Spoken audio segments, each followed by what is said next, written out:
So today we're going to be checking out one of the newest releases from Afnan. This one is 9am Dive. So currently there's 9 p.m., 9 a.m., and now this one, I believe. Now I don't have 9 a.m. by itself. Not even really sure what that one is all about. However, 9 p.m. is a fantastic Ultra Male clone by Jean-Paul Gaultier.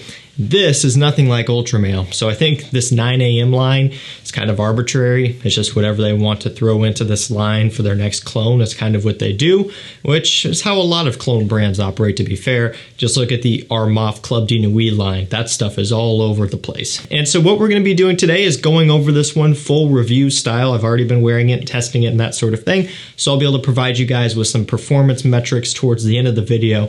But first and foremost, we're going to focus on what this is actually a clone of. And I'll tell you right off the bat here, this is kind of another hybrid clone. And so we'll go ahead and dive right in. One really quick thing though, before we get started, a couple things actually. First of all, if you want to pick up any sort of rare, discontinued, hard to find fragrances, hit up my mailing list down below, hit the first link in the description. It's completely free to sign up to. Just today, as I'm filming this, we had L'Homme Ideal Eau de Parfum come into stock, Issey Miyake Noir Ombre, Stronger With You Intensely. A couple days before, we had Ideal Extreme Luminous Night, and even Creed Millesime 1849, a completely rare hidden gem. So if you want kind of your best bet at getting any sort of rare, hot, discontinued, or hard to find scent, you're going to want to be on that list. The things do sell really quick, so make sure you're monitoring your inbox. I also post the same deals on my community tab. And the second thing is actually about this scent here, and it's the presentation. So I really like it a lot. I don't normally do presentation segments in videos, but I'm going to make an exception for this one. So real quick, we'll start with the box here. The box comes apart like this. So already that's a little bit of an upgrade. As you can see, instead of just having your typical box that opens from the top, it opens up like this. And what I thought was really cool is this. The bottle sits right inside of there, kind of like so. There you go. So it was a really cool thing to open up and see. I thought that was a great touch, especially coming from a clone brand. Let's be real, this is more premium than a lot of YSL and Armani, Dior presentations are at nearly 4 times the cost or more. So I thought that was a cool touch. I also did purchase this myself through FRAGRANCEBUY.CA. As soon as I got them in stock, I went ahead and picked one up. I think it spent like $25, maybe $30, somewhere around in there. So again, this is all just my thoughts, but I wanted to feature that presentation aspect because I thought it was pretty neat. The bottles themselves I've always been really impressed with. 9 p.m., similar bottle, pretty much the same except for the coloration. It's a heavy, thick glass with a nice heavy cap. This one here in particular has blue, and the glass itself is tinted blue. So it's not the juice color, but it's actually the glass that's giving it that blue tint. All right, now finally, let's get into the scent. When you first spray it on, you immediately do get, as you could probably expect, some sort of blue fragrance smell, okay? So, and that's something most of us probably kind of expected going into it. I mean, you just look at this and that's kind of what you expect. And so I'll break this down. When you first spray it off the opening, in the air or on skin, doesn't matter which, to me, I get more of a Bleu de Chanel / Missoni Wave combination. So this is another tangent I could go down, but Missoni Wave is kind of labeled as a Bleu de Chanel clone. I don't think it's that cut and dry. I don't think it's really a straight up clone. I think heavily inspired by. There are some key differences between Bleu de Chanel and Missoni Pour Homme. And what I meant to say was Missoni Parfum and Bleu de Chanel is what this smells similar to. I always have a habit of saying Missoni Wave. So this one opens up smelling kind of like Bleu de Chanel meets Missoni Parfum. So what's the difference there? Well, I do get kind of the grapefruit incense coming from this, you know, kind of the Bleu de Chanel smell aspect.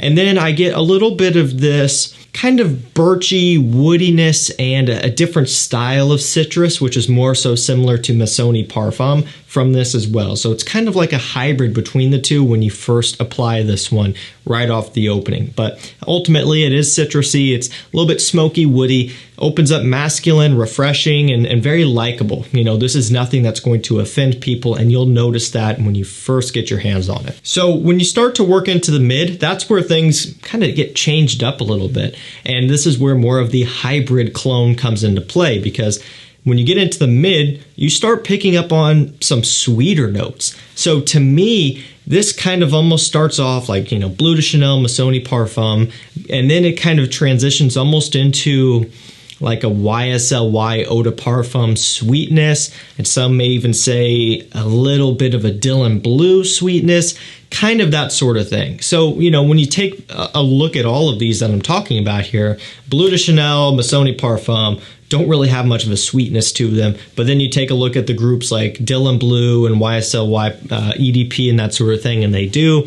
Even somewhat of like an Invictus Aqua kind of sweetness a little bit, but nowhere near as bubblegummy. That's kind of where it transitions to in the mid. A lot of times when you take a look at these blue fragrances, they're pretty much going to stick to one category. Is it going to be a Bleu de Chanel inspired one, which is focusing on the incense and the citrus with some birchy woods? Is it going to be a Sauvage style blue, which is basically focusing on a boatload of bergamot, pepper, and ambroxan, that sort of thing, very fresh, spicy?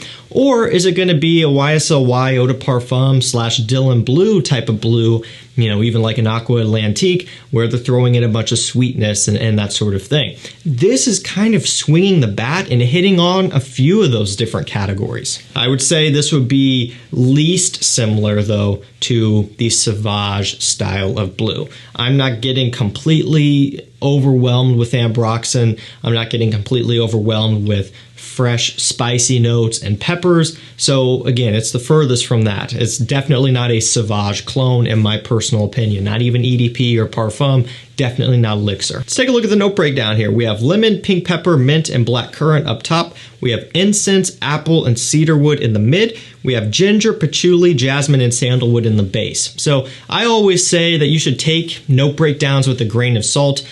So many people make the mistake of looking at a note breakdown and comparing that note breakdown to other fragrances before they've even smelled it, have you? And then they leave the reviews saying, oh, I bet this smells like this, this, and that, just based off the notes. It's okay to speculate. It's okay to make predictions, but so many of these reviews get twisted and launches get completely skewed before people even smell them because they're just comparing note breakdowns.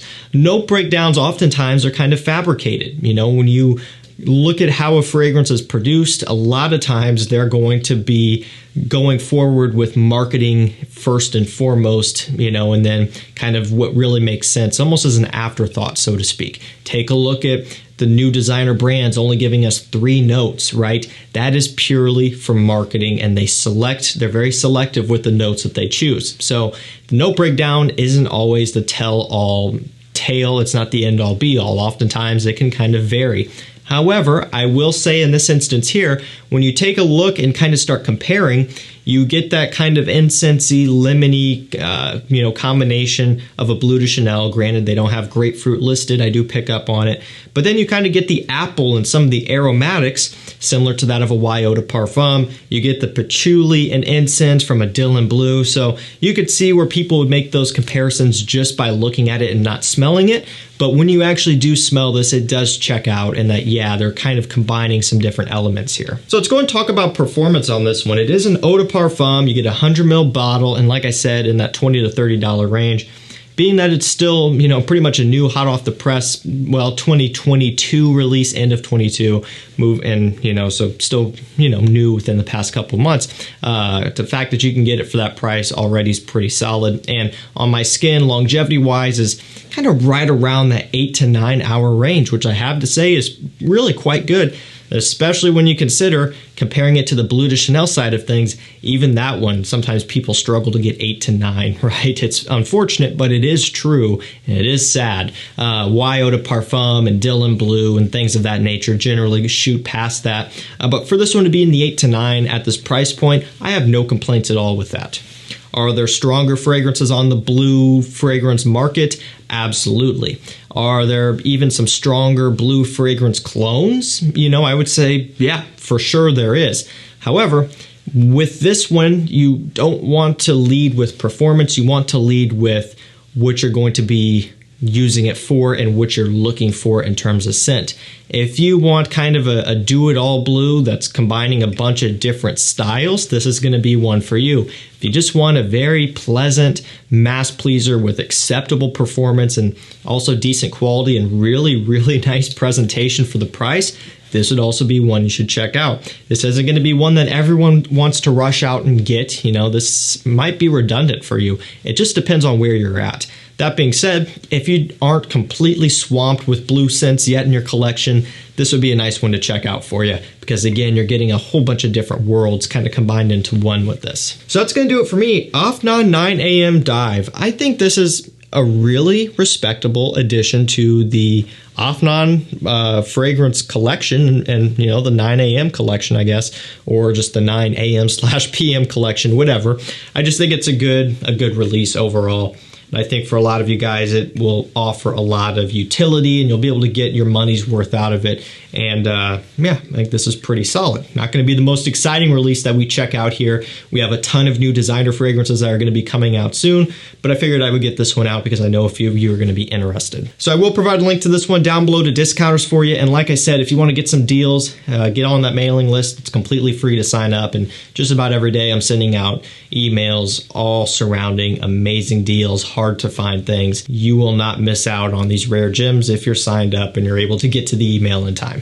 Thank you so much for watching. Stay safe, stay healthy. We'll see you tomorrow with another one. Take care.